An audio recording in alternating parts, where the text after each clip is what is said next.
Hello guys, कैसे हैं आप लोग। तो आज हम एक ऐसे इंसान के जीवन के बारे में पढ़ने वाले हैं जो आज के समय में जो भारतीय राजनीति है उसमें एक सबसे बड़े, सबसे कद्दावर नेता और एक सबसे बड़ी शख्सियत के रूप में आज भारत में हैं, जो कि भारत के गृह मंत्री के रूप में काम कर रहे हैं। और ये नाम और कोई नहीं, ये नाम है अमित शाह, जो भारत के पहले सहकारिता मंत्री भी बने हैं।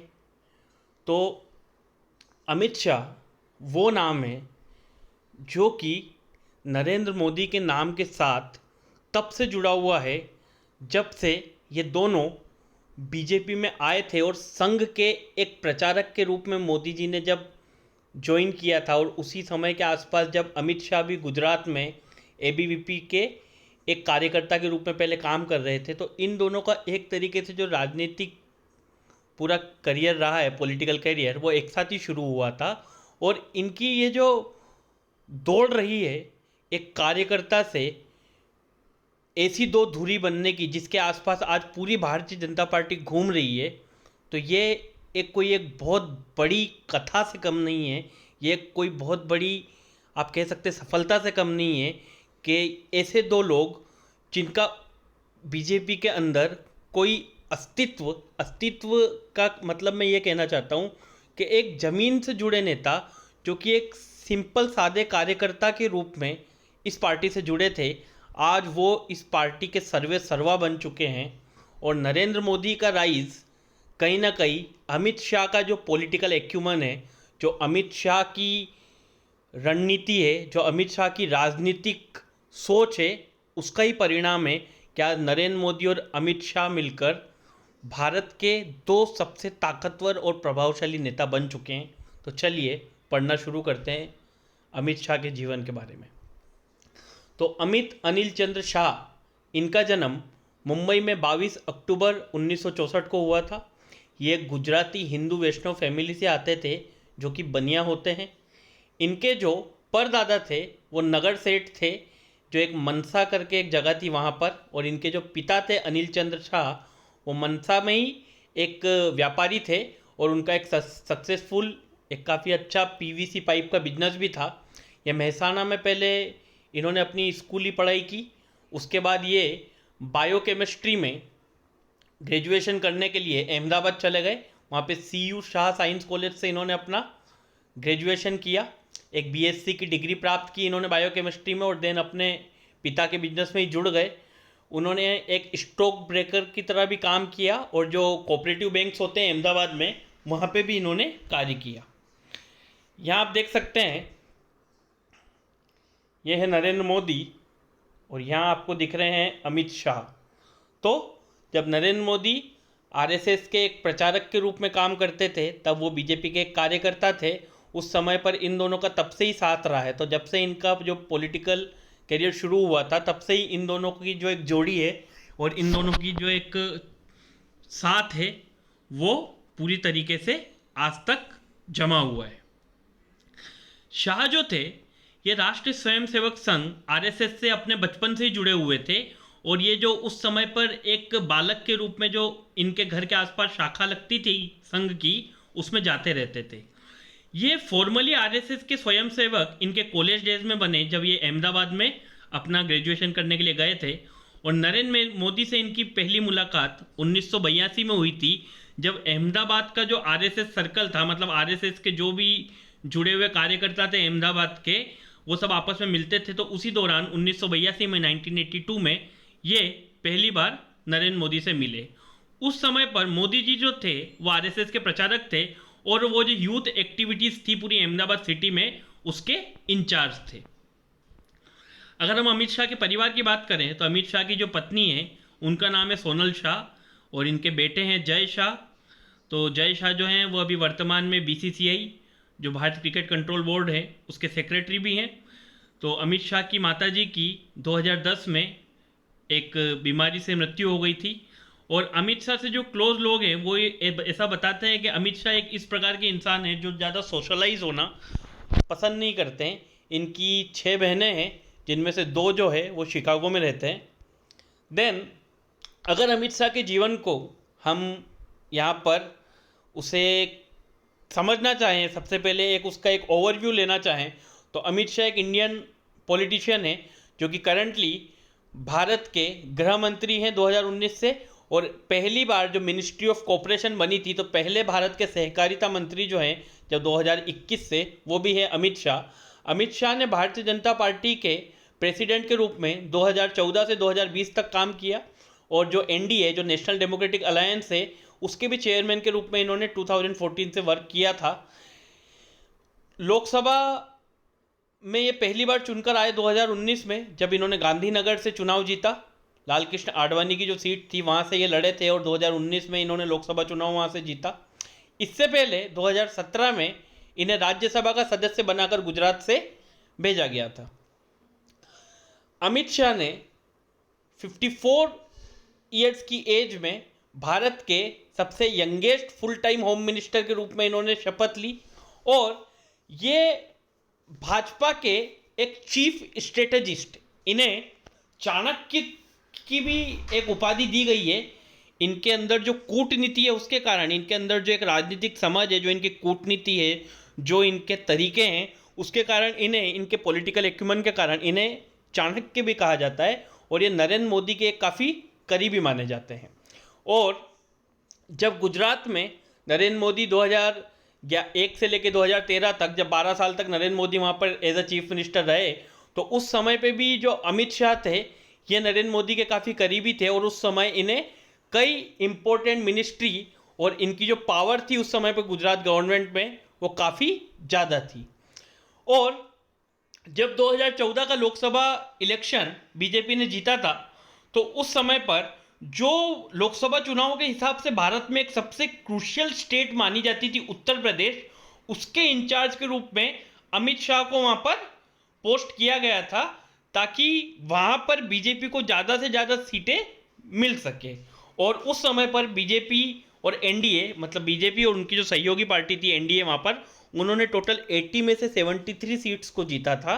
और इसी का परिणाम था कि एकदम से उस समय पर अमित शाह जो थे वो नेशनल प्रोमिनेंस, मतलब पूरे राष्ट्र की नज़र में आ गए थे। उस समय जो उनका एक रुतबा था, उस समय जो उनकी एक झलक थी, वो एकदम से पूरी भारत के सामने आ गई थी कि ये वो नेता है जिसने कहीं ना कहीं एक अंडरग्राउंड रहते हुए जमीन से जुड़कर काम कर कर बीजेपी को वो जो 2014 के जनरल इलेक्शन में सक्सेस मिली थी वो दिलाने के लिए काफ़ी मेहनत की थी।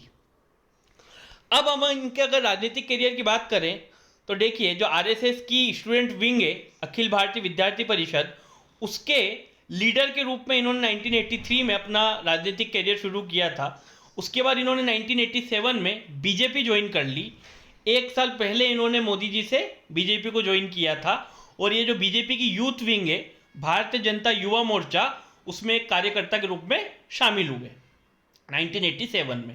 धीरे धीरे जो भारतीय जनता युवा मोर्चा के अंदर उसकी जो हायरार्ची होती है, उसमें इन्हें कई अलग अलग पदों पर पोस्ट इन्हें दी गई, कई अलग अलग पदों पर इन्हें रखा गया। तो उसमें ward secretary, taluka secretary, state secretary, vice president and general secretary, तो कई इंपॉर्टेंट जिम्मेदारियां जो थी वो इन्होंने, महत्वपूर्ण जिम्मेदारियां उस समय पर संभाली।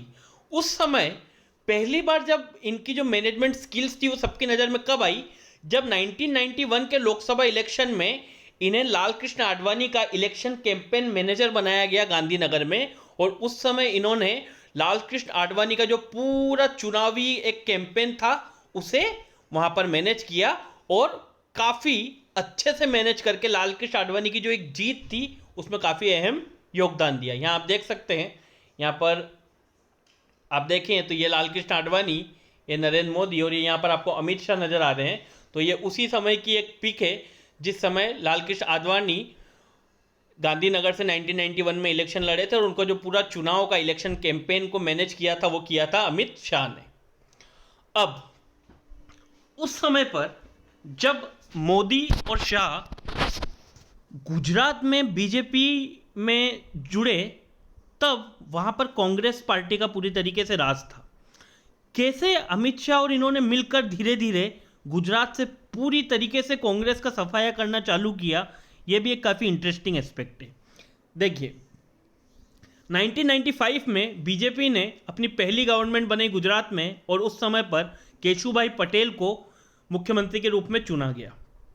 उस समय पर मोदी और शाह ने मिलकर काम करना शुरू किया कि किस तरीके से वहाँ के जो रूरल एरियाज है, जो ग्रामीण क्षेत्र है, वहाँ से कांग्रेस को हटाया जाए। उनकी स्ट्रेटेजी ये थी कि भैया हर जो जगह है, हर गांव, सब जगह पर जो सेकंड मोस्ट इन्फ्लुएंशियल लीडर है, मतलब उस समय पर तो ऐसा था भैया कि जो हर बड़ा लीडर होता था वो कांग्रेस से जुड़ा हुआ होता था। तो मोदी और शाह ने क्या किया, इन्होंने हर विलेज से जो सेकंड मोस्ट इन्फ्लुएंशियल लीडर था उसे चुना और उसे बीजेपी में शामिल करवाया। इन्होंने एक नेटवर्क बनाया उस टाइम पर, 8,000 रूरल लीडर्स को इन्होंने अपने साथ जुड़ा, और अपने साथ जोड़ने के बाद इन्होंने उनका एक नेटवर्क बनाया, जो कि उस समय पर जो अलग अलग गांव के प्रधान का जो चुनाव थे वो हार गए थे। ठीक है, तो यहाँ पे आप समझ रहे हैं वो क्या कर रहे थे। यहाँ पे वो क्या कर रहे थे कि वो ऐसे ऐसे इंसान को पकड़कर अपने साथ मिला रहे थे जिसकी पहले से थोड़ी बहुत पेट हो, बट कांग्रेस के इन्फ्लुएंस की वजह से वो चुनाव हार गए हों। अब मोदी और शाह ने क्या किया, ये स्ट्रेटेजी उन्होंने क्या किया, कहाँ यूज़ की, यही उन्होंने अपनी स्ट्रेटेजी कि कांग्रेस का जो उस टाइम काफ़ी इन्फ्लुएंस था, जो स्टेट्स की पावरफुल कोऑपरेटिव जो सहकारिता संस्था होती थी उस समय काफ़ी शक्तिशाली होती थी, तो वहाँ पे भी कांग्रेस का ही था, कांग्रेस के प्रतिनिधि होते थे, कांग्रेस का अध्यक्ष होता था। और ये जो स्टेट कोऑपरेटिव्स थी, इनका एक काफ़ी अहम रोल होता था राज्य की आर्थिक व्यवस्था में। तो मोदी और शाह ने यही स्ट्रेटेजी जो उन्होंने कांग्रेस को एलिमिनेट करने के लिए यूज़ की थी रूरल एरियाज में, सेम स्ट्रेटेजी उन्होंने कहाँ पे यूज़ की, कोऑपरेटिव्स के अंदर। अब 1999 में शाह को प्रेसिडेंट के रूप में चुना गया अहमदाबाद डिस्ट्रिक्ट कोऑपरेटिव बैंक का, जो उस समय पर भारत का सबसे बड़ा कोऑपरेटिव बैंक था, अहमदाबाद डिस्ट्रिक्ट कोऑपरेटिव बैंक। उसके प्रेसिडेंट अध्यक्ष के रूप में अमित शाह को 1999 में चुना गया। उस समय पर ये जो बैंक था अहमदाबाद डिस्ट्रिक्ट कोऑपरेटिव बैंक, ये एक तरीके से पूरी तरीके से कोलैप्स, मतलब खत्म हो रहा था। इसका जो प्रॉफिट था वो बिल्कुल खत्म हो चुका था, और उस समय पर इसका जो एक्यूमुलेटेड लॉसेस थे, जो इसको पूरी हानि थी इस बैंक के ऊपर, जो पूरा इनके ऊपर लॉस था, वो ऑलमोस्ट 36 करोड़ का था। तो शाह ने एक साल के अंदर अपनी एबिलिटीज से, अपनी रणनीति से, उन्होंने इस बैंक का जो एक भाग्य था वो पूरी तरीके से एक साल के अंदर ही बदल दिया, और अगले ही साल इस बैंक ने 27 करोड़ रुपए का प्रॉफिट रजिस्टर किया। और 2014 आते आते इस बैंक का जो प्रॉफिट था अहमदाबाद डिस्ट्रिक्ट कोऑपरेटिव बैंक का, ये बढ़कर 250 करोड़ तक पहुंच गया। और शाह ने एक और चीज़ क्या इंश्योर की, जब वो बीजेपी के गुजरात बीजेपी से जुड़े हुए थे और नरेंद्र मोदी और उनका इन्फ्लुएंस था, कि टोटल इस अहमदाबाद डिस्ट्रिक्ट कोऑपरेटिव बैंक के जो 22 डायरेक्टर थे, उनमें से 11 जो थे वो बीजेपी के लॉयलिस्ट लोग ही थे, मतलब जो बिल्कुल बीजेपी के कट्टर वफादार थे। उन्हीं लोगों को उन्होंने इन डायरेक्टर्स की पोस्ट पर बैठा रखा था, ताकि उनका जो इन्फ्लुएंस था वो हमेशा से इसके ऊपर बना रहे।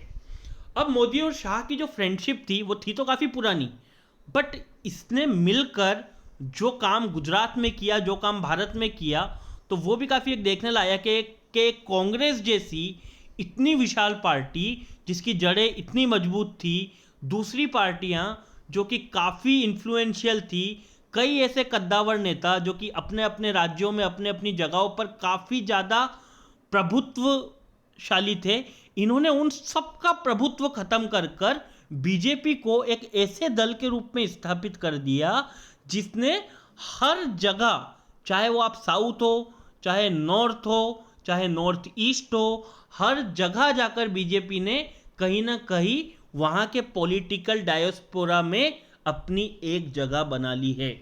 तो मोदी और जो शाह थे, इन्होंने जब इनकी दोस्ती बढ़ी तो इन्होंने क्या किया, धीरे धीरे जैसे कांग्रेस को पहले रूरल एरिया से हटाया, फिर स्टेट कोऑपरेटिव से हटाया, फिर इन्होंने अपने वहाँ पर गुजरात में रहते रहते जो स्पोर्ट्स बॉडीज थी उसमें से भी जो कांग्रेस का इन्फ्लुएंस था उसे कम करना चालू किया। शाह ने गुजरात स्टेट चेस एसोसिएशन के प्रेसिडेंट के रूप में भी काम किया। 2009 में जो गुजरात क्रिकेट एसोसिएशन है उसके वाइस प्रेसिडेंट के रूप में शाह चुने गए। उस टाइम पर जो नरेंद्र मोदी थे, जो कि उस टाइम पर गुजरात के सीएम थे, वो उसके प्रेसिडेंट थे। 2014 में जब मोदी प्राइम मिनिस्टर बन गए तो उस समय पर अमित शाह गुजरात क्रिकेट एसोसिएशन के प्रेसिडेंट चुन लिए गए। मोदी जिन्हें की पार्टी की जो स्टेट यूनिट थी, मतलब बीजेपी की जो स्टेट यूनिट थी, उसमें जनरल सेक्रेटरी के रूप में 1990s में चुना गया। और उनका जो एक इन्फ्लुएंस था पार्टी के ऊपर, कहीं ना कहीं उनका बहुत बड़ा योगदान रहा अमित शाह को बड़ी बड़ी अच्छे अच्छे इन्फ्लुएंशियल रोल्स स्टेट में दिलवाने में। उन्होंने केशुभाई पटेल को उस टाइम पर कन्विंस किया कि अमित शाह को गुजरात स्टेट फाइनेंशियल कॉरपोरेशन के चेयरमैन के रूप में चुना जाए। ये वो पब्लिक सेक्टर फाइनेंशियल इंस्टीट्यूशन था जो कि उस समय पर जो small and medium scale enterprises था उन्हें फाइनेंस करता था। अब उस समय पर जब अमित शाह का प्रभुत्व बढ़ने लगा, नरेंद्र मोदी और अमित शाह धीरे धीरे से गुजरात की राजनीति में अपनी पेट जमाने लगे, तो कई भैया एक कोई बढ़ेगा तो किसी को जलन भी होगी। तो उस समय जो गुजरात में और भी कई बड़े बड़े नेता थे जैसे शंकर सिंह वाघेला और दूसरे लीडर्स हैं, उन्होंने उस टाइम पे कंप्लेंट की अबाउट मोदीज ग्रोइंग पॉपुलैरिटी कि भैया मोदी की जिस तरीके से उस टाइम पर पॉपुलैरिटी बढ़ रही थी गुजरात में, उसके बारे में उन्होंने पार्टी लीडरशिप को कंप्लेन की। और पार्टी लीडरशिप ने मोदी जी को गुजरात से बाहर बुलाकर दिल्ली में बीजेपी हेडक्वार्टर में बैठा दिया। अब ये जो टाइम रहा 1995 से 2001 तक, उस समय पर अमित शाह ने मोदी के कॉन्फिडेंटी के रूप में, मतलब मोदी के एक वो होता है ना कि आंख और कान बन गए थे वो गुजरात में, अमित शाह, जब तक मोदी गुजरात से बाहर रहे। 1997 में मोदी ने अपने प्रभुत्व का यूज करके अमित शाह को टिकट दिला दिया गुजरात लेजिस्लेटिव असेंबली, जो गुजरात विधानसभा है, वहां पे एक बाई इलेक्शन हो रहा था, सरखेज करके एक जगह थी, तो वहां से मोदी ने टिकट दिला दिया अमित शाह को। और 7 फरवरी 1997 में वहां से बाई इलेक्शन जीत के एक एमएलए बन गए। और 1998 में जब असेंबली इलेक्शन हुए, जब विधानसभा के चुनाव हुए, तो वापस से अमित शाह ने यही सरखेज की जो सीट थी वापस से जीत ली और रिकॉर्ड मतों से जीती। अभी आपके सामने जो पिक है, ये वो पिक है जिसने भारतीय राजनीति में नरेंद्र मोदी को स्टेब्लिश किया था। ये वो पिक है जब 2001 में पहली बार नरेंद्र मोदी ने गुजरात के सीएम के रूप में शपथ ली थी। कैसे मोदी और शाह का राइज हुआ गुजरात में, और अगर हम उसके बारे में जानें तो अक्टूबर 2001 में बीजेपी ने केशुभाई पटेल को रिप्लेस करके वहां के चीफ मिनिस्टर के रूप में नरेंद्र मोदी को चुना। अगले आने वाले कुछ सालों में मोदी और शाह ने अपने जो पॉलिटिकल राइवल्स थे, जिनकी अभी हमने बात करी, जैसे शंकर सिंह वाघेला और कई ऐसे नेता, उन सब लोगों को साइडलाइन कर दिया। तो यही हुआ था जब मोदी और शाह 2014 में आए। आपने देखा होगा बीजेपी के कई नेता जो थे वो पूरी तरीके से साइडलाइन कर दिए गए थे। तो कहीं ना कहीं अपनी जगह बनाने के लिए आपको किसी की जगह तो लेनी पड़ेगी, दिस इज लाइफ। तो वही यहाँ पर भी हो रहा था। शाह ने 2002 का जो असेंबली इलेक्शन था वो भी सरखेज से ही लड़ा और वहाँ से वो जीते भी। उस समय पे वो 1,58,036 वोटों से जीते थे। उन्होंने अपना ये जो मार्जिन था विक्ट्री का, ये 2007 असेंबली इलेक्शन में और इंप्रूव किया, इससे और ज़्यादा वोटों से वो वहाँ पर जीते। ये जो मोदी का 12 साल का टेन्योर रहा गुजरात सीएम का, इस पर्टिकुलर टाइम में अमित शाह गुजरात के सबसे शक्तिशाली नेताओं में गिने जाते थे। और जब 2002 का इलेक्शन जीतने के बाद ये नरेंद्र मोदी की जो उस टाइम पे कैबिनेट थी, उसके अंदर यंगेस्ट मिनिस्टर बने और इन्हें कई पोर्टफोलियोज दिए गए। और एक समय तो ऐसा आया था कि अमित शाह के पास 12 पोर्टफोलियो, 12 अलग अलग मंत्रालयों का प्रभार, जिनमें होम मिनिस्ट्री थी और कई इंपॉर्टेंट मिनिस्ट्री थी, वो अमित शाह के ही हाथ में था। अब अमित शाह ने क्या ऐसे काम किए गुजरात में कि भाई वो मोदी के इतने खास क्यों थे? तो देखिए 2004 में उस समय जो कांग्रेस लेड गवर्नमेंट थी यूपीए में, उन्होंने अनाउंस किया कि भैया जो एक प्रिवेंशन ऑफ टेररिज्म एक्ट है उसे रिपेल किया जाए, वापस लिया जाए, जिसे उन्होंने कहा था कि रिग्रेसिव है इन द सेंस कि ये मतलब आम जन के लिए अच्छा नहीं है। तो उस समय पर शाह ने क्या किया कि उन्होंने गुजरात स्टेट असेंबली में एक वो मतलब बिल लाए, Gujarat control of organised crime amendment bill. मतलब जो बिल कांग्रेस गवर्नमेंट चाहती थी कि इंडियन पार्लियामेंट में पास न हो, वैसा ही एक बिल वो गुजरात में ले आए। उस टाइम पे अमित शाह जो थे वो वहाँ के होम मिनिस्टर थे, तो वो ये बिल लेकर आए। अपोजिशन ने इसका काफ़ी विरोध भी किया, वॉकआउट भी किया, बट अमित शाह ने उसे पास करवा लिया। उसी समय शाह जो थे उन्होंने मोदी जी को कन्विंस किया और गुजरात के अंदर लाए Gujarat freedom of religion bill.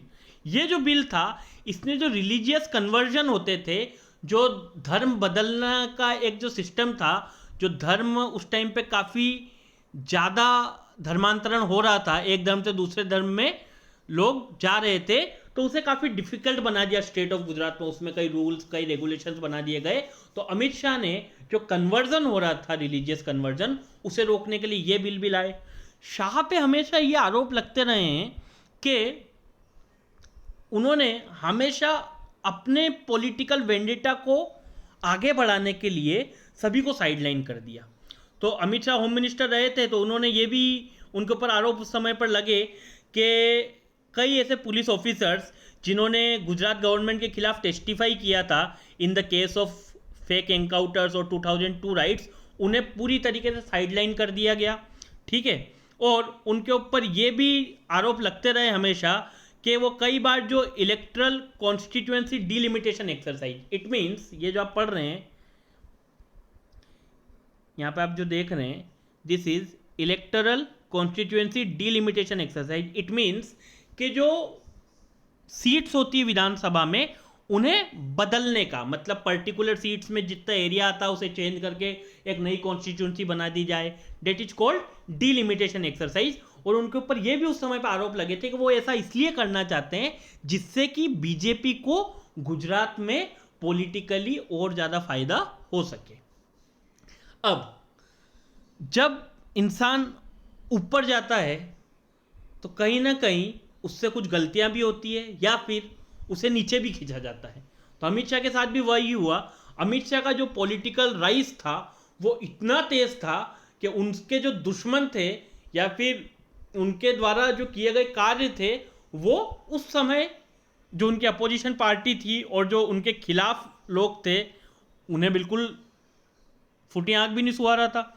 अब क्या ऐसी कंट्रोवर्सीज थी जिसने अमित शाह का ये जो राइज था, अमित शाह की ये जो तीव्र गति से आगे जाने की एक उनकी स्पीड थी राजनीति में, उसे रोक दिया, उसे थाम दिया। तो वो था सोहराबुद्दीन केस।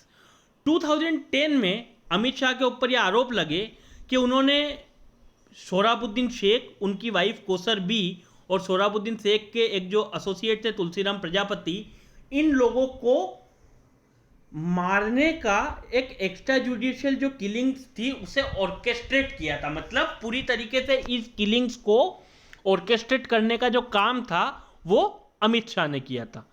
अब सीबीआई ने उस समय पे ये बताया कि शेख जो थे, सोहराबुद्दीन शेख, वो कुछ मार्बल ट्रेडर्स थे राजस्थान के, उन्हें हैरेस कर रहे थे बाय डिमांडिंग प्रोटेक्शन मनी। और सीबीआई ने ये भी क्लेम किया कि इन्हीं मार्बल ट्रेडर्स में 2 मार्बल ट्रेडर्स ने अमित शाह को पे किया था कि वो सोहराबुद्दीन शेख को हटा दे, उनके रास्ते से उन्हें मार दे।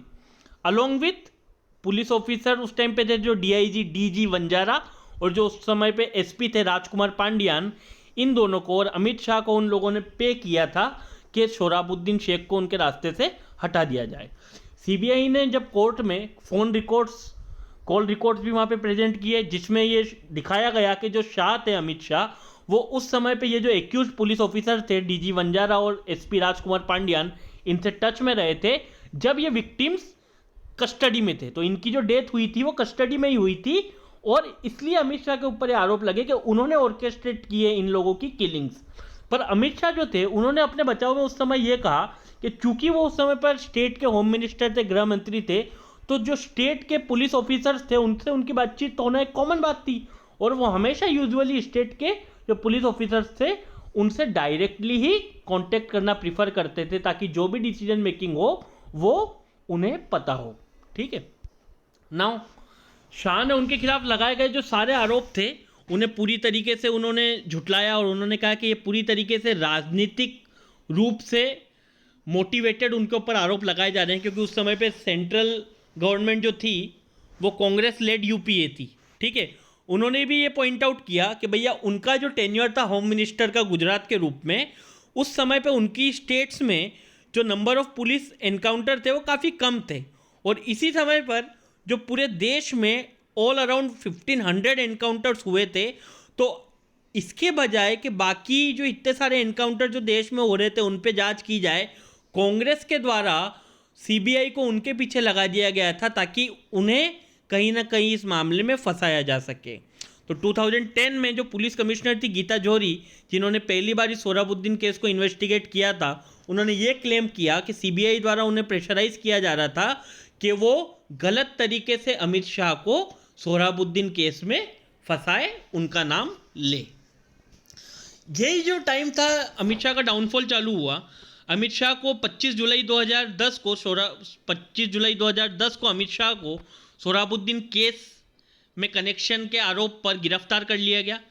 एक टाइम ये जब समय चल रहा था, उस समय पर अमित शाह जो थे उन्हें मेन कंटेंडर माना जा रहा था गुजरात के चीफ मिनिस्टर का, और उनका जो पॉलिटिकल कैरियर था, जो उनका राजनीतिक एक ग्राफ था, वो इस अरेस्ट के बाद पूरी तरीके से थम गया। पूरी तरीके से उनका एक डाउनफॉल जैसा और शुरू हो गया था, और many leaders in Gujarat government distance themselves from him, और कई जो बड़े बड़े लीडर थे गुजरात के, उन्होंने अपने आप को अमित शाह से दूरी बना ली ताकि वो इस तरीके से उनके द्वारा उनका नाम जुड़ा होने पर उनके पॉलिटिकल कैरियर को कोई खतरा ना हो।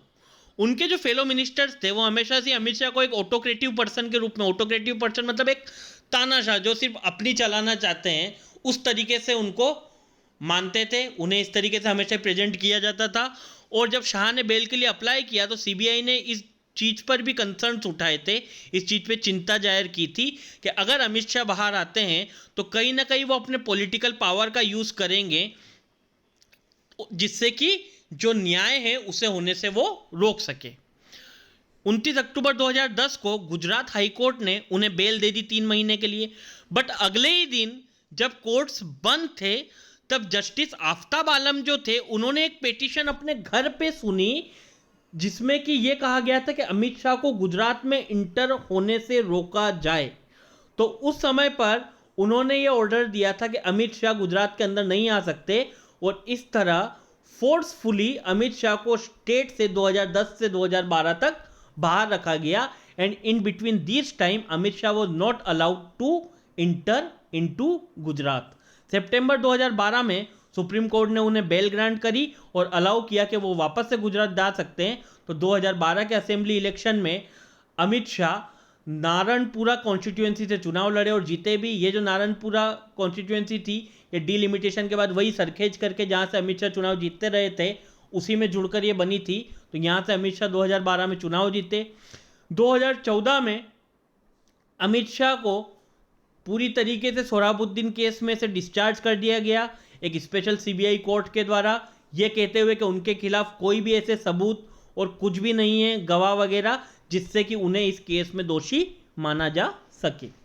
अब इसी बीच में एक इशरत जहां केस भी काफ़ी न्यूज़ में आया था। जब 15 जून 2004 को इशरत जहां करके एक लेडी थी और 3 उनके साथ जो मेल थे, उन लोगों का अहमदाबाद पुलिस जो है क्राइम ब्रांच और जो सब्सिडियरी इंटेलिजेंस ब्यूरो है उनके मेंबर्स के द्वारा एनकाउंटर कर दिया गया, उन लोगों को मार दिया गया। तो ये न्यूज़ कब वापस न्यूज़ में आई, फेमस हुई, और ये जो 2004 की हम बात कर रहे हैं, तो हम जैसा कि पढ़ चुके हैं कि इस समय पर अमित शाह जो थे वो गुजरात के गृह मंत्री थे। तो 2013 में अमित शाह के ऊपर ये आरोप लगे कि उन्होंने एक विमेन के ऊपर 2009 में, जब वो गुजरात के गृह मंत्री थे, इलीगल सर्विलियंस मतलब गैर कानूनी रूप से उसके ऊपर सर्विलियंस बिठाई थी, उसके फ़ोन वगैरह टेप किए थे और उनके ऊपर इलीगल वे में without taking any prior notice from high court और एनी वन उन्होंने ये किया था। इन्वेस्टिगेटिव वेबसाइट जो थी कोबरा पोस्ट और गुलेल, उन्होंने कुछ set of taped audio conversations भी उस टाइम पे रिलीज किए थे, जो कि उस टाइम पे पुलिस ऑफिसर जीएल सिंगल और अमित शाह के बीच की जो बातचीत थी वो थी। इस बातचीत के अंदर कई बार सिंगल और शाह जो है किसी एक हायर अथॉरिटी की बात कर रहे थे, जिसे साहेब करके वो उस टाइम पे बोल रहे थे, और ऐसा माना गया था उस टाइम पे, ऐसा एक अज्यूम किया गया था कि ये जो साहेब वर्ड वो यूज़ कर रहे थे उस समय गुजरात के चीफ मिनिस्टर जो थे नरेंद्र मोदी, उनके लिए वो यूज़ कर रहे थे। ये कॉल्स डिटेल बता रही है, मतलब ये जो कॉल्स डिटेल रिलीज हुई थी उसके अंदर ये पाया गया कि किस तरह स्टेट मशीनरी का यूज़ किया जा रहा था उस पर्टिकुलर विमेन जिनका नाम एनोनिमस है और आईएएस ऑफिसर प्रदीप शर्मा, जिन्हें सस्पेंड कर दिया गया था गुजरात गवर्नमेंट के द्वारा, तो किस प्रकार उन्हें गुजरात गवर्नमेंट के द्वारा सर्वेलियंस उनके ऊपर बिठाई गई थी इलीगल वे में। ठीक है, शाह ने इन आरोपों को भी बिल्कुल सिरे से खारिज किया और उन्होंने ये पॉलिटिकल प्रोपोगंडा बोला कि भैया ये पूरी तरीके से अपोनेंट्स द्वारा उनके राजनीतिक छवि को खराब करने का जो है एक ये साजिश है। अब ये जो केस था सर्विलियंस वाला, इसे स्नूपगेट केस के रूप में जाना जाता है। मई 2014 में वो जो विमेन थी उन्होंने सुप्रीम कोर्ट को अप्रोच किया और कहा कि जो सर्विलियंस उनके ऊपर बिठाया गया था वो उनकी ही पर्सनल रिक्वेस्ट पे किया गया था और वो गुजरात गवर्नमेंट की शुक्रिया करना चाहती है कि जिसने उनकी सेफ्टी को देखते हुए उनके ऊपर ये सर्विलियंस करने को राजी हुई थी। तो उन्होंने रिक्वेस्ट किया कोर्ट को कि कोई भी इन्वेस्टिगेशन जो कि उनकी प्राइवेसी को वॉयलेट करने को लेके अगर जारी है तो उसे पूरी तरीके से रोक दिया जाए। और इस तरीके से अमित शाह जो थे वो इस केस से भी बरी होकर बाहर आ गए। अब ये 2014 का जो समय था, ये समय था वो जब से शाह और मोदी की जो जोड़ी थी उसने पूर्ण रूप से भारत और भारत की राजनीति को ऑक्यूपाई कर लिया था। जब अमित शाह और नरेंद्र मोदी का जलवा पूरे देश के, इनका जो जादू था पूरे देश के सर पर चढ़कर बोल रहा था। जब मोदी बीजेपी के प्रधानमंत्री के उम्मीदवार के रूप में चुने गए थे तो जो शाह का एक प्रभुत्व था पार्टी में वो भी बढ़ने लगा। उनके ऊपर ये हमेशा से आरोप लगे कि उन्होंने जो पार्टी के बड़े बड़े दूसरे लीडर्स थे जैसे लाल कृष्ण आडवाणी, सुषमा स्वराज, मुरली मनोहर जोशी, जसवंत सिंह, इन सबको साइडलाइन कर दिया था। इस समय पर शाह को एक मॉडर्न डे चाणक्य और एक मास्टर स्ट्रेटेजिस्ट के रूप में उन्हें देखा जाने लगा कि उनके द्वारा जो रणनीतियाँ बनाई जाती थी या उनका जो एक तरीका था पॉलिटिकली इन्फ्लुएंस करने का वो काफ़ी एक अलग हट के तरीका होता था। तो अमित शाह को बीजेपी का जनरल सेक्रेटरी चुना गया और उन्हें यूपी का चार्ज दिया गया। ये चार्ज जो था उन्हें मोदी जी के द्वारा नहीं दिया गया था, बट उस समय पे जो बीजेपी के प्रेसिडेंट थे राजनाथ सिंह, जो कि आज भारत के डिफेंस मिनिस्टर भी हैं, वो अमित शाह की जो स्किल्स थी उनसे काफ़ी इम्प्रेस्ड थे कि किस तरीके से अमित शाह ने उस समय पर जब वो गुजरात में वो और मोदी जी काम कर रहे थे तो किस तरीके से उन्होंने कांग्रेस कंट्रोल जो ऑर्गेनाइजेशंस थे उन्हें पूरी तरीके से नेस्त नाबूद करने के लिए जो जड़ से ग्रास रूट लेवल पे जो काम किया था उसे देखते हुए राजनाथ सिंह ने अमित शाह को यूपी की जिम्मेदारी दी थी। क्योंकि कहीं ना कहीं वो जानते थे कि अगर बीजेपी को 2014 का इलेक्शन जीतना है तो उनके लिए यूपी को जीतना सबसे ज़्यादा जरूरी था। और ऐसा बोला भी जाता है कि अगर लोकसभा के चुनाव में जिसने यूपी जीत लिया तो मानो उन्होंने आधा चुनाव जीत लिया। शाह का जो पॉलिटिकल कैरियर था जो उनके अरेस्ट के बाद 2010 के में उनके अरेस्ट के बाद डिक्लाइन हो रहा था, वो बीजेपी की जो विक्ट्री थी 2014 के जनरल इलेक्शन में, लोकसभा इलेक्शन में, उसके बाद पूरी तरीके से रिवाइव हो गया। क्योंकि शाह का इंचार्ज में जो एक राज्य था उत्तर प्रदेश, वहाँ बीजेपी और उनके साथियों ने मिलकर 80 में से 73 सीटें जीती। और अमित शाह जो थे उन्होंने उस टाइम पर total 76 out of 80 Lok Sabha constituencies को अच्छे से कवर किया था। और उन्होंने मोदी जी को पूरी तरीके से इंसिस्ट किया था कि वो भारत में कहीं और से चुनाव न लड़के सिर्फ वाराणसी से ही चुनाव लड़े। अमित शाह को हमेशा से चाणक्य और उन्हें स्ट्रेटेजिस्ट के रूप में इसलिए जाना जाता है क्योंकि वो हमेशा चीज़ों को एक ऊपरी नज़रिए से देखने के बजाय एक जड़ में जाकर एक बिल्कुल ग्राउंड लेवल पे स्टडी करके फिर वो अपनी स्ट्रेटेजी बनाते हैं कि किस तरीके से चुनाव लड़ना चाहिए। और यही था कि जब अमित शाह ने मोदी जी को कन्विंस किया था कि अगर उन्हें जो 2014 का जनरल इलेक्शन जीतना है तो उन्हें आरएसएस वॉलंटियर्स जो होते हैं, जो आरएसएस के सेवक है, स्वयं सेवक, उनका भी यूज़ करना चाहिए कैंपेनिंग के लिए। तो जो आरएसएस के होते थे प्रचारक वगैरह, आरएसएस के वॉलंटियर्स होते थे, वो पूरी तरीके से बीजेपी के लिए इलेक्शनरिंग में इन्वॉल्व नहीं थे, बट कहीं ना कहीं वो मतलब जो एक ग्राउंड लेवल होता है, विलेज लेवल, एक छोटे स्तर पर कहीं ना कहीं जो लोगों को मोबाइलाइज करने का काम था वो आरएसएस के वॉलंटियर्स ने उस चुनाव के टाइम किया था।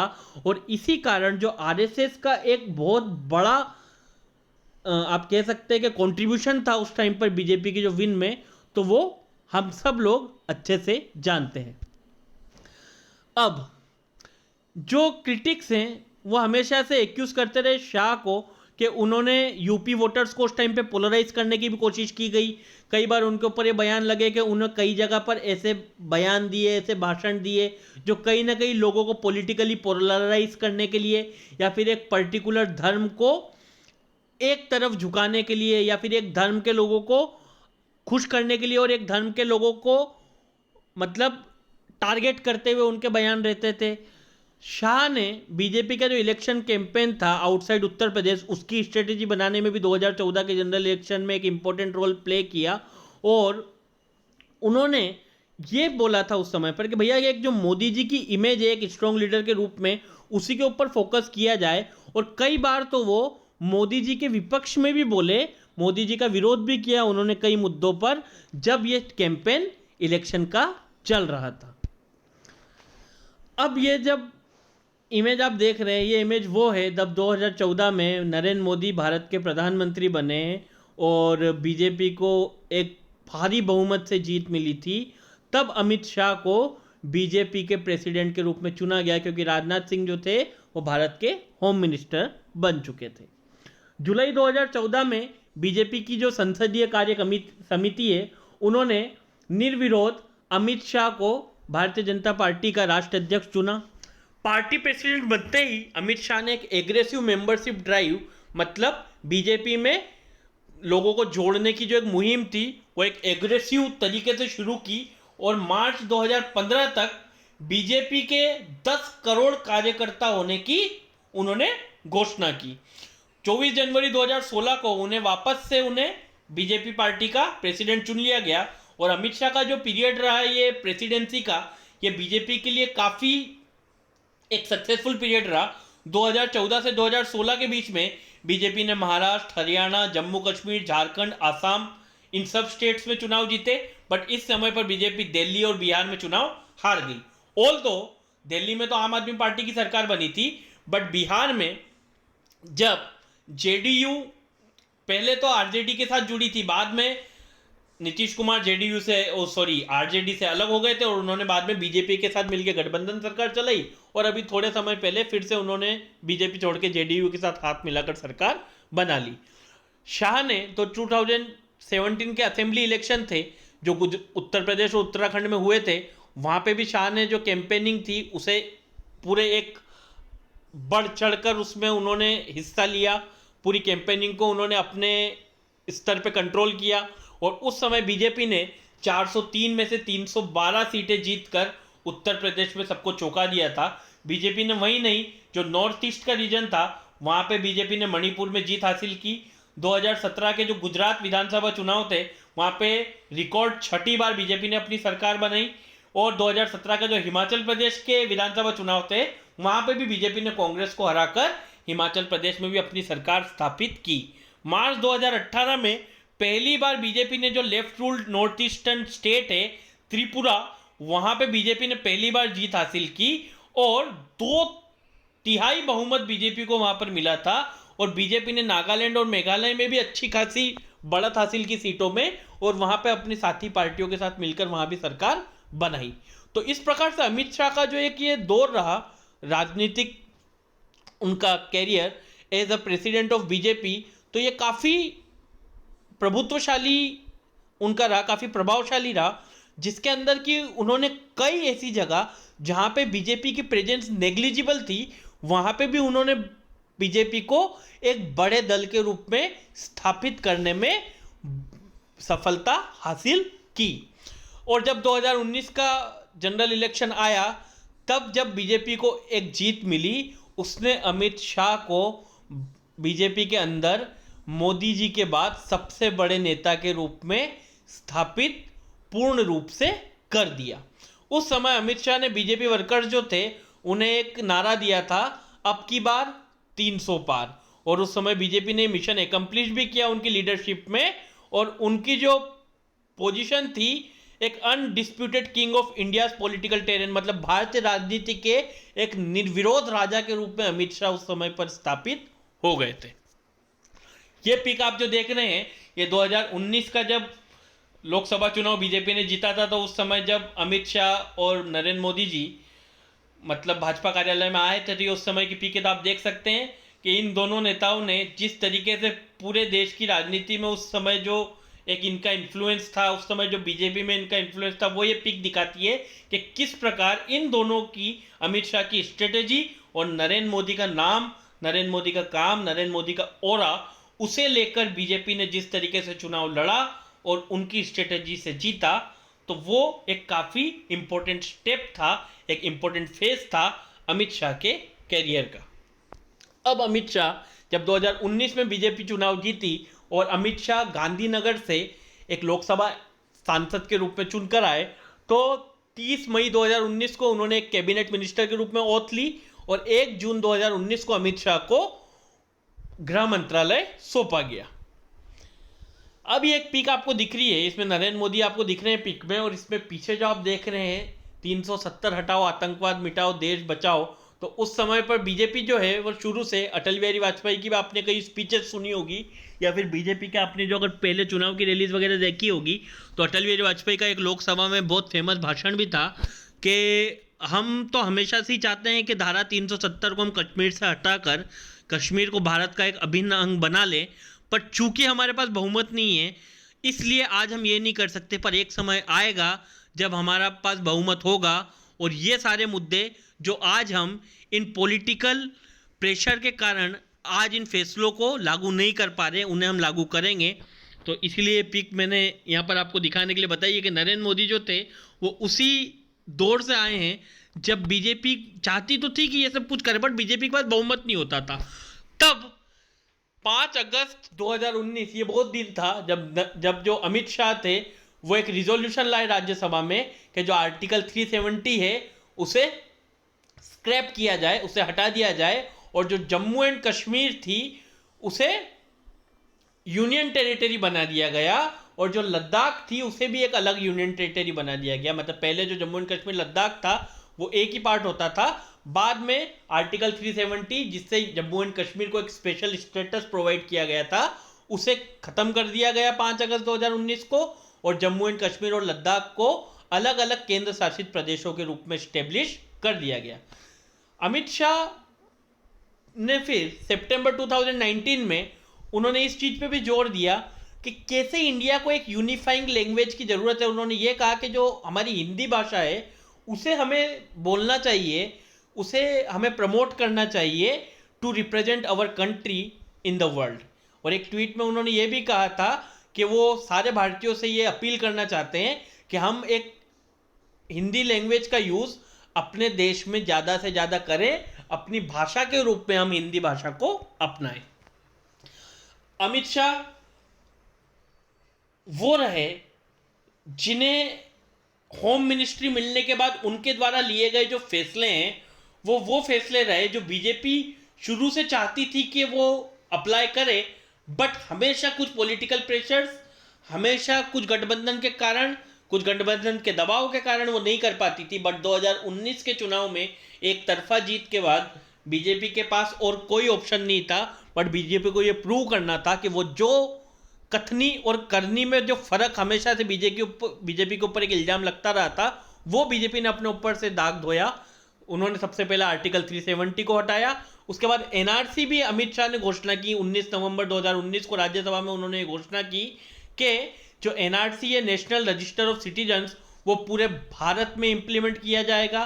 फिर दिसंबर 2019 में अमित शाह ने यह भी कहा कि जो सिटीजनशिप अमेंडमेंट एक्ट है, जिससे कि ऐसे लोग जो माइनॉरिटी कम्युनिटीज़ में आते हैं, हमारे जो मुस्लिम मेजोरिटी कंट्रीज़ है हमारी कंट्री के आसपास, पाकिस्तान, बांग्लादेश और अफगानिस्तान, तो CAA जो सिटीजनशिप अमेंडमेंट एक्ट 2019 है उसमें यह कहा गया कि ऐसे इंडियन, ऐसे हिंदू लोग जो कि वहाँ पे माइनॉरिटी कम्युनिटीज़ के रूप में रहते थे इन 3 कंट्रीज़ में, जो कि मुस्लिम बहुल देश माने जाते हैं, वो लोग जो 2015 से पहले हमारे देश में माइग्रेट होकर आए हैं, उन लोगों को हमारे देश में नागरिकता प्रदान की जाएगी। तो इसका काफ़ी विरोध भी हुआ। इसमें यह भी कहा गया कि भैया ये जो एक्ट आया है इसमें मुस्लिम लोग जो हैं उन लोगों को अलग करके एक तरीके से जो सरकार है वो हमारे देश की एकता जो है वो तोड़ना चाहती है। बट अमित शाह ने उस टाइम पे बिल को प्रेजेंट किए हुए ये भी इंसिस्ट किया कि ये जो बिल है ये एंटी मुस्लिम नहीं है, ये मुस्लिम विरोधी नहीं है, because it did not change their existing path to citizenship. क्योंकि एक जो एग्जिस्टिंग पाथ है, जैसे अदनान सामी वो पाकिस्तान के थे, अब उन्हें भारतीय नागरिकता मिल चुकी है, थे वो भी मुस्लिम ही बट अब वो हमारे देश के एक नागरिक हैं। तो अमित शाह का ये कहना था कि ये जो सीए लाया जा रहा है, ये सीए इसलिए लाया जा रहा है कि जो माइनॉरिटी कम्युनिटीज़ है, माइनॉरिटी कम्युनिटीज़ में मुस्लिम्स के अलावा सब कुछ, क्योंकि बात ये जो 3 कंट्रीज़ की हम बात कर रहे हैं, अफगानिस्तान, पाकिस्तान और बांग्लादेश, ये मुस्लिम बहुल देश है। तो वहाँ पे जो मुस्लिम्स हैं दे आर इन मेजॉरिटी। तो उनका ये कहना था कि वहाँ पे रहने वाली जो माइनॉरिटीज़ है जो कि माइग्रेट होकर हमारे देश में 2015 के पहले लोग रहने आ गए हैं, उन लोगों को नागरिकता प्रदान करने के लिए बिल लाया जा रहा है। किसी भी मुस्लिम को नागरिकता न देने के लिए बिल नहीं लाया जा रहा है। फिर अमित शाह का एक और जो एक इंपॉर्टेंट बिल उनके द्वारा लाया गया वो था क्रिमिनल प्रोसीजर आइडेंटिफिकेशन बिल। ये जो बिल था इसका एम ये था कि जो आइडेंटिफिकेशन ऑफ प्रिजनर एक्ट 1920, ये जो एक बिल है इसे रिप्लेस किया जाए। 1980 में जो लॉ कमीशन बना था उसने अपनी 87th रिपोर्ट में ये कहा था कि ये जो पर्टिकुलर लॉ था उस टाइम पे आइडेंटिफिकेशन ऑफ प्रिजनर्स एक्ट 1920, इसमें कुछ सिग्निफिकेंट चेंजेस किए जाएं।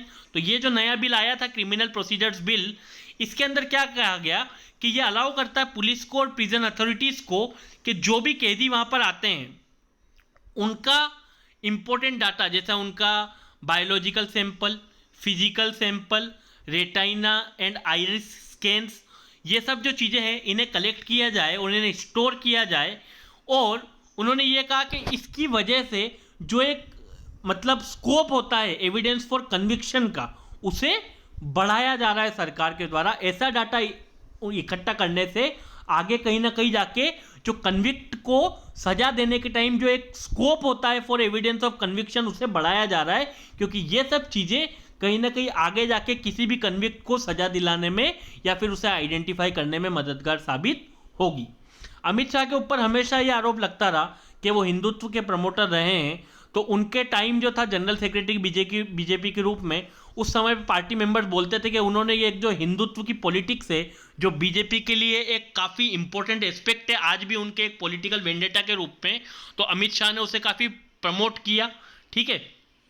और 2014 में ईसी ने, इलेक्शन कमीशन ने अमित शाह के ऊपर रोक भी लगा दी थी कि वो उत्तर प्रदेश के अंदर कोई भी मार्च, कोई भी गैदरिंग, कोई भी रोड शो में जाकर भाषण नहीं दे सकते, क्योंकि उनके द्वारा दिए गए भाषण कहीं ना कहीं किसी जाति या धर्म या वहाँ के रहने वाले लोगों की भावनाओं को आहत करते हैं।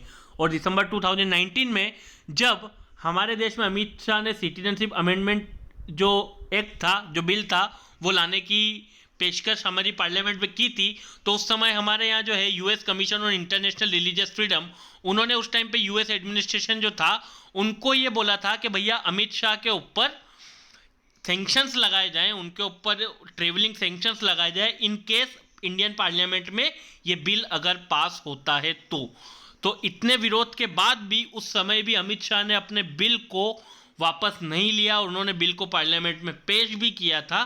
तो कहीं ना कहीं एक पॉलिटिकल प्रेशर भी उनके ऊपर काफ़ी ज़्यादा था इस बिल को वापस लेने का।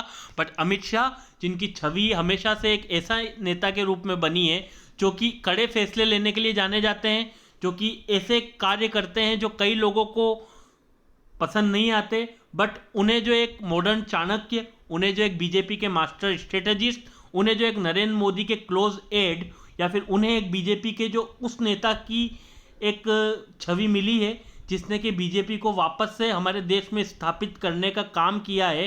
तो इस वजह से ही अमित शाह को होम मिनिस्ट्री भी दी गई थी कि ये सारे इंपॉर्टेंट डिसीजंस तो 2014 से 2019 के बीच में मोदी सरकार नहीं ले पाई थी, तो अपने वादों पर, अपने वचनों पर खरा उतरने के लिए ही उन्हें गृह मंत्री के रूप में चुना गया था कि उनके द्वारा ये सब जो बड़े फैसले हैं इन्हें किस तरीके से लागू करना है। उसके लिए बीजेपी को उनसे अच्छा कोई भी नेता, मोदी जी को उनसे अच्छा कोई भी अपना एक साथी जो ये सब चीज़ों को अच्छे से प्रेजेंट कर सके और इन सब चीज़ों को इम्प्लीमेंट कर सके, उसके लिए सबसे अच्छा अगर कोई पर्सन नरेंद्र मोदी जी की नज़र में था तो वो सिर्फ एक थे, वो थे अमित शाह। तो this is all about Amit Shah. तो हमने कोशिश की कि आप लोगों को अमित शाह के बारे में जितनी ज़्यादा जानकारी हो सके वो प्रोवाइड करवा सकें। आई होप आप लोगों को ये वीडियो पसंद आएगा। अगर आपको वीडियो पसंद आता है तो प्लीज़ चैनल को लाइक कीजिए, शेयर कीजिए, सब्सक्राइब कीजिए। पढ़ते रहिए। Thank you so much.